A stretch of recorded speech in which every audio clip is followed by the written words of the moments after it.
मोहन भागवत, उन्होंने जात प्रथा को त्याग करने की बात कही है, आपके अनुसार क्या है? देखिए, जब तक तहसीलों में ठप्पा मार के तहसीलदार जाति प्रमाण पत्र देंगे तब तक किसी नेता के कहने से वो नहीं रुकने वाला है। सरकार भारतीय जनता पार्टी की है। मोहन भागवत जी अगर इस बात को चाहते हैं तो देश के प्रधानमंत्री, प्रदेश के मुख्यमंत्री को निर्देशित कर दें। उन्हीं के इशारे पर सरकार चल रही है, वही मालिक हैं, तो वो क्यों नहीं कह देते कि तहसीलों में जाति प्रमाण पत्र देना बंद कर दें, अपने आप जाति प्रथा खत्म हो जाएगी। क्षेत्रीय पार्टियों से आरएसएस को क्या कोई खतरा नजर आ रहा है? अब आरएसएस को क्या खतरा है? क्षेत्रीय पार्टियां जैसे घूम रही हैं, जगा रही हैं कि जातिवार जनगणना होनी चाहिए। 1931 में ब्रिटिश गवर्नमेंट में जातिवार जनगणना हुई, उसके बाद जातियों की गिनती नहीं हुई, जिसके कारण उनको हिस्सा नहीं मिल रहा है। आज एक देश को 75 साल आज़ाद हुए हो गया। आज दो तरह की शिक्षा है, अमीर का बेटा अलग, गरीब का बेटा अलग। जब संविधान एक है, देश एक है, प्रधानमंत्री एक है, राष्ट्रपति एक है, तो शिक्षा भी एक समान, अनिवार्य और फ्री शिक्षा होनी चाहिए। तीसरी चीज, देश में बेरोजगारी चरम पे है और बेरोजगारी दूर करने के लिए भारतीय समाज पार्टी का मानना है कि रोजगार परक शिक्षा कक्षा 4 से मोबाइल बनाना, मोटरसाइकिल बनाना, पंखा बनाना, लैपटॉप बनाना, कलम बनाना, इस तरह के 100 विषय बने और कक्षा 4 से अनिवार्य कर दिया जाए एक विषय पढ़ना। तो आने वाले 4 साल, 5 साल, 6 साल में जो बच्चे पढ़ के निकलेंगे तो उनसे रोजगारी मिलेगी।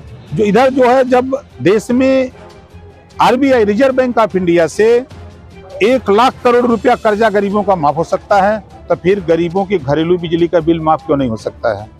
आज देश में एक कानून बनना चाहिए कि जब आरबीआई से पैसा लेकर के 1000, 1500, 2000 करोड़ रुपया लेकर के ये इनके कर्जे माफ हो सकते हैं, तो गरीबों का इलाज भी बिना पैसे में होना चाहिए। लगातार 2024 में किसके साथ गठबंधन करेंगे आप? देखिए, 25 करोड़ आबादी में हम जनता से गठबंधन के लिए घूम रहे हैं।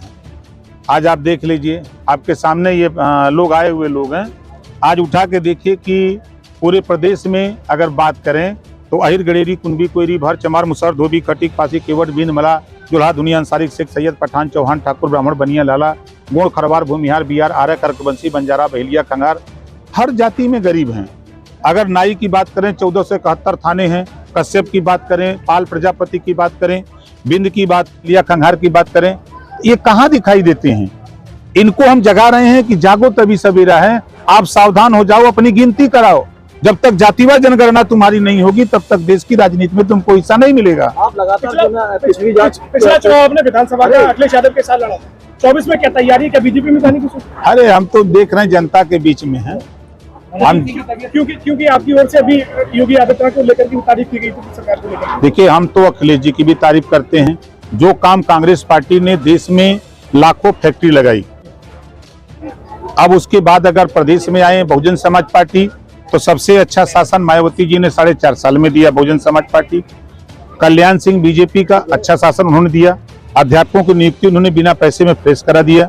उसके बाद अगर आप लखनऊ खड़ा होंगे 10-90 पर तो मायावती जी दिखती हैं। हमें ये समझ में आता था कि एक आजमगढ़ है और एक रामपुर है, दोनों गढ़ गायब हो गया, दोनों गढ़ गायब हो गया।